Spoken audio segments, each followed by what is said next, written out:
Olá, pessoal. Eu me chamo Arivânia, sou professora de Educação Física, também sou mestranda da turma 6 do Polo FAM Parintins, faço parte do programa de mestrado profissional em Educação Física em rede nacional, PROEF. O meu tutor é o professor doutor Evandro Jorge Cabo Verde. Nessa apresentação, irei expor a avaliação final da disciplina D01, chamada Problemática da Educação Física, por meio de um mapa conceitual. Então, pessoal, olhem só. Agora eu trago para vocês o objetivo do trabalho, que é apresentar a avaliação final da disciplina Problemática da Educação Física por meio de um mapa conceitual. A proposta foi reunir os principais temas discutidos ao longo da disciplina, organizando as ideias centrais e mostrando como elas se conectam. Nesse mapa, eu abordei assuntos como o abandono do trabalho docente, a relação entre teoria e prática, os aspectos legais da educação física escolar, a indisciplina e o afastamento dos estudantes, as dificuldades no ensino do esporte, a questão de gênero na educação física e, por fim, a pedagogia do oprimido. Tudo isso buscando refletir sobre os desafios reais que enfrentamos na prática docente. Então, gente,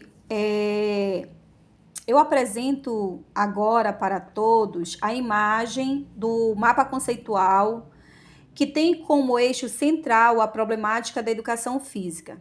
A partir desse eixo, os temas foram organizados de forma visual e conectada, cada um representando uma discussão importante que tivemos ao longo da disciplina. O primeiro tema é o abandono do trabalho docente, trabalhado a partir do texto Educação Física Escolar entre o rola-bola e a renovação pedagógica, de Gonzalez. Em seguida, trabalhamos a temática, a relação entre teoria e prática com base no texto Ensinar a Fazer ou Ensinar sobre o Fazer, de Soraya Darido. O terceiro tema é aspectos legais da educação física discutido com o texto Educação Física como componente curricular da educação básica, aspectos legais, de Fernanda Moreto e Soraya Darido. Também foi abordado a indisciplina e o afastamento dos estudantes a partir do texto O Afastamento e a Indisciplina dos Alunos nas Aulas de Educação Física, também de Soraya Darido e Fernando Gonzalez e também Gil Siene. E outro ponto importante foi a dificuldade no ensino do esporte, que teve como texto base a inquietações no tratamento do esporte na educação física escolar, de André Barroso. Discutimos também a questão de gênero na educação física escolar, a partir do texto Educação Física Escolar e a questão de gênero, de Moreira Souza Júnior. E, por fim, refletimos sobre a pedagogia do oprimido, de Paulo Freire, como base para pensar nas práticas pedagógicas mais críticas e inclusivas. Todos esses temas foram organizados no mapa para mostrar como estão interligados dentro da realidade da educação física escolar. Agora vamos falar sobre o primeiro tema abordado, que foi o abandono do trabalho docente, com base no texto Educação Física Escolar entre o rola-bola e a renovação pedagógica, do autor Fernando Jaime Gonzalez. Nesse texto, o autor apresenta 3 formas de atuação do professor de educação física: a prática tradicional, o abandono do trabalho docente e as práticas inovadoras. Na prática tradicional, muito comum nas décadas de 70 e 80, o foco era o esporte como fim. Os alunos mais habilidosos eram valorizados, enquanto os menos habilidosos acabavam excluídos. As aulas tinham pouca explicação e pouca preocupação com o ensino de fato. No abandono do trabalho docente, os próprios alunos escolhiam as atividades, muitos ficavam sentados e não participavam, as meninas se sentiam excluídas e os mais habilidosos dominavam as aulas. O professor era visto como aquele que apenas rolava a bola, sem conduzir um processo pedagógico. Já nas práticas inovadoras, houve uma mudança importante.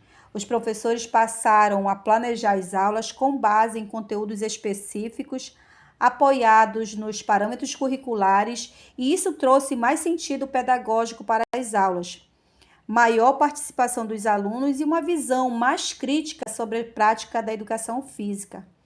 Esse tema nos ajudou a refletir sobre a importância do papel docente e como ele pode impactar diretamente na qualidade do ensino da nossa educação física, da nossa área. A segunda semana, fizemos um estudo sobre o tema relação entre teoria e prática com base no texto Relação entre o ensinar a fazer e o ensinar sobre o fazer, de Soraya Darido. Esse texto nos apresenta 2 pontos fundamentais para a prática pedagógica do professor de educação física: o saber fazer e o saber sobre o fazer.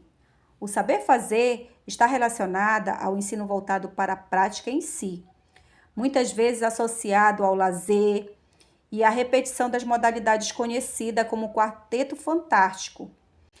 Esse modelo, ele se aproxima das práticas tradicionais que vimos anteriormente e também pode reforçar a exclusão dos alunos com menos habilidades. Já o saber sobre o fazer propõe uma abordagem mais ampla e crítica. Ele envolve o ensino de forma mais planejada, com base em 3 tipos de saberes: o conceitual, o procedimental e o atitudinal. Essa abordagem considera não só a prática em si, mas também os contextos socioculturais dos alunos, favorecendo o entendimento teórico do que está sendo praticado. Esse segundo saber está muito conectado às práticas inovadoras, que buscam dar sentido ao que é ensinado e promove uma participação mais consciente dos estudantes. Na terceira semana, trabalhamos o tema Aspectos Legais da Educação Física Escolar, com base no texto Educação Física como Componente Curricular da Educação Básica, Aspectos Legais, de Fernanda Moreto e Soraya Cristina Darido. Esse estudo apresentou uma abordagem cronológica das leis que tratam da obrigatoriedade da educação física escolar. A gente começa pela Lei de Diretrizes e Bases de 61. Nessa época, a educação física era obrigatória no ensino primário e médio e para os alunos com até 18 anos. 10 anos depois, com a Lei de 1971, a obrigatoriedade foi mantida para todos os níveis da educação. Porém, passou a haver exceções, ou seja, a educação física era obrigatória, mas poderia ser facultada para os alunos do período noturno, para quem trabalhava mais de 6 horas por dia, para os que prestavam serviço militar e para aqueles com limitações físicas. Já na LDB de 96, a educação física ela passa a ser considerada um componente obrigatório na educação infantil. E aqui tem um ponto polêmico. Professores formados em magistério ou pedagogia passaram a ser autorizados a ministrar as aulas de educação física. E isso gerou bastante discussão, principalmente entre os profissionais da área que se sentiu desvalorizados. Depois, com a Lei 10.793 de 2003, tivemos um avanço, mas também retrocessos. Ela confirmou a educação física como componente obrigatório nos currículos escolares, inclusive para o ensino noturno, porém, manteve exceções para alguns grupos, como aluno com mais de 30 anos, militares, mulheres com filhos, mulheres com prole, e pessoas que trabalhavam mais de 6 horas por dia. Ou seja, embora tenha reafirmado a importância da disciplina, ainda manteve brechas que fragilizam sua obrigatoriedade. Então, essa evolução das leis mostra como a educação física passou por avanços e recuos ao longo do tempo, o que ainda impacta bastante sua presença e valorização nas escolas hoje. Na quarta semana, o texto estudado foi o afastamento e a indisciplina dos alunos nas aulas de educação física, de Soraya Darido, Fernando Gonzalez e Gil Gicene.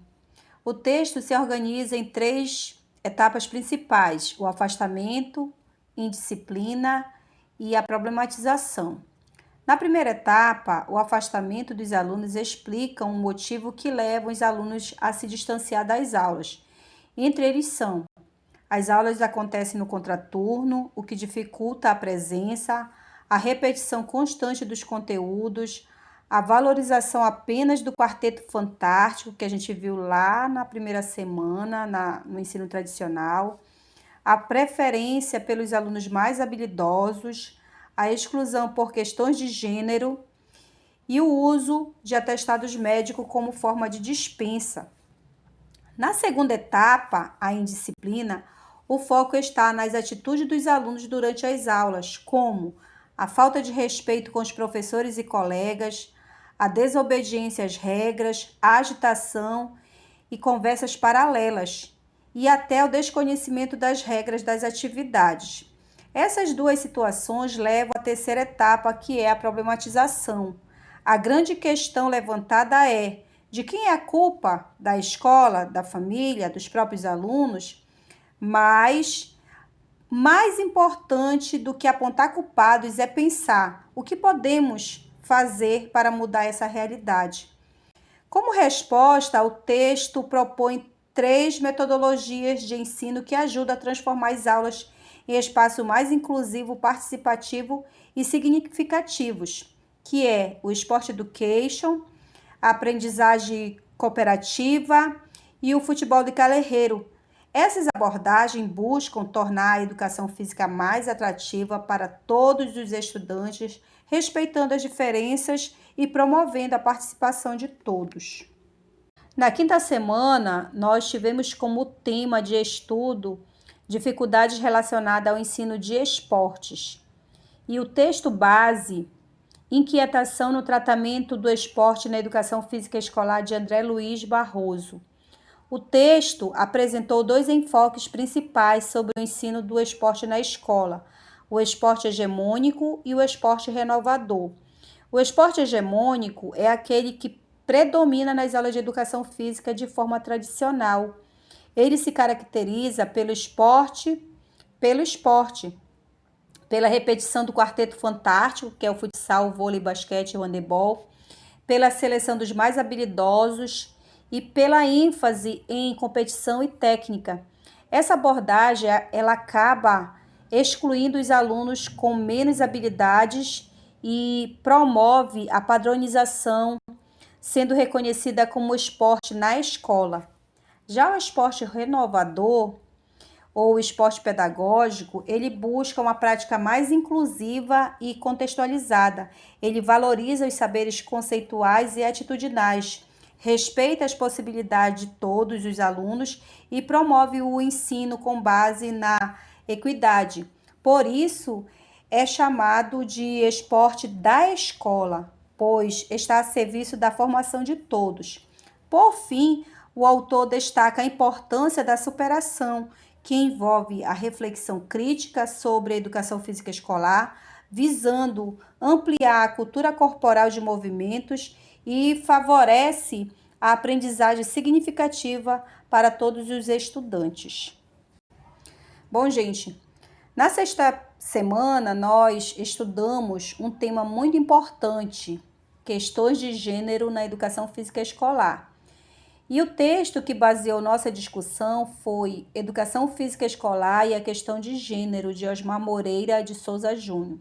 Esse texto ele começa ajudando a gente a entender 3 conceitos que muitas vezes são confundidos, que é gênero, sexualidade e sexo.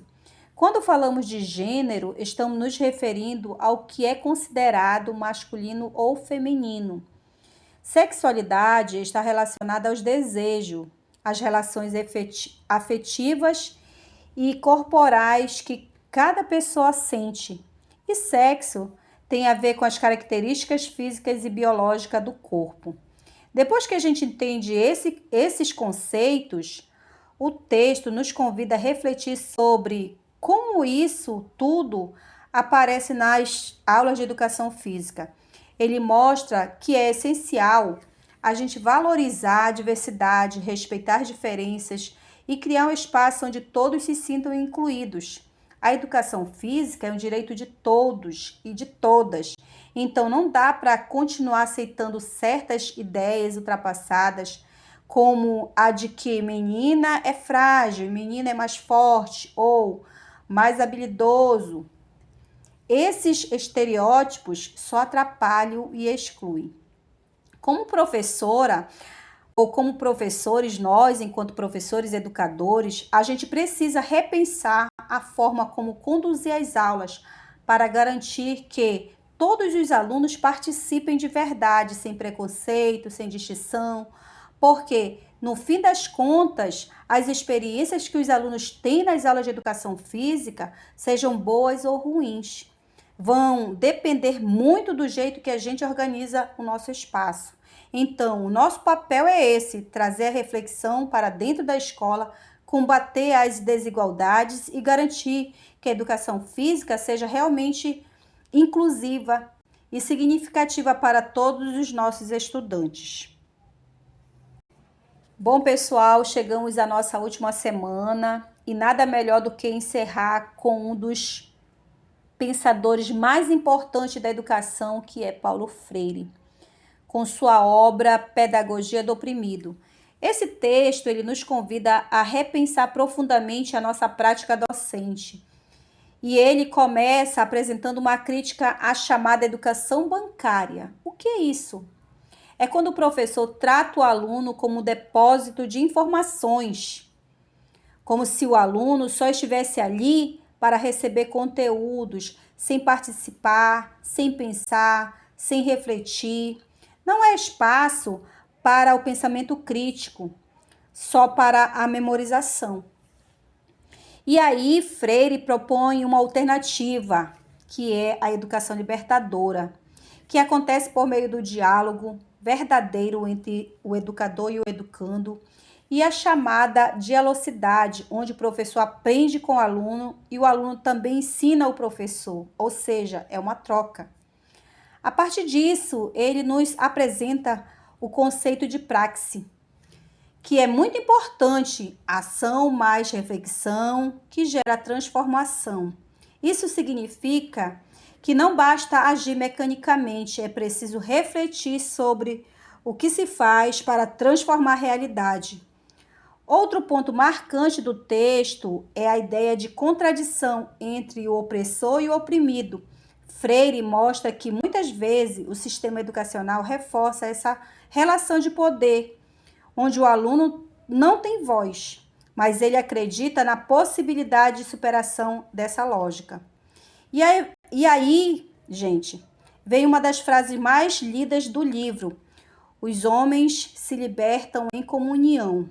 Isso nos lembra que ninguém se liberta sozinho, mas sim juntos, por meio da coletividade, da escuta, do respeito e da educação consciente. Então, pessoal, com essa reflexão a gente fecha com chave de ouro, levando para a nossa prática a ideia de uma educação transformadora, crítica e humana, que liberta e não se oprime. Bom, pessoal, então chegamos ao final aí da nossa avaliação, que é a produção desse mapa conceitual, que traz uma visão mais ampla de tudo que a gente discutiu desde a primeira semana até a última. A gente pode perceber que há uma interligação entre todos os temas, como se um contemplasse o outro. Por exemplo, quando falamos lá no início sobre o ensino tradicional dos esportes, isso se conecta diretamente com o esporte hegemônico, que prioriza o rendimento, a competição e a exclusão dos menos habilidosos.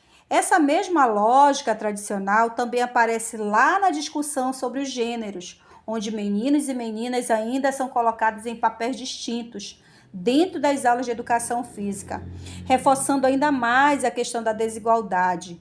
Também vimos a questão da ideia de ensinar apenas o saber fazer, sem contextualizar, e que esse saber fazer, ele também está muito presente no modelo tradicional.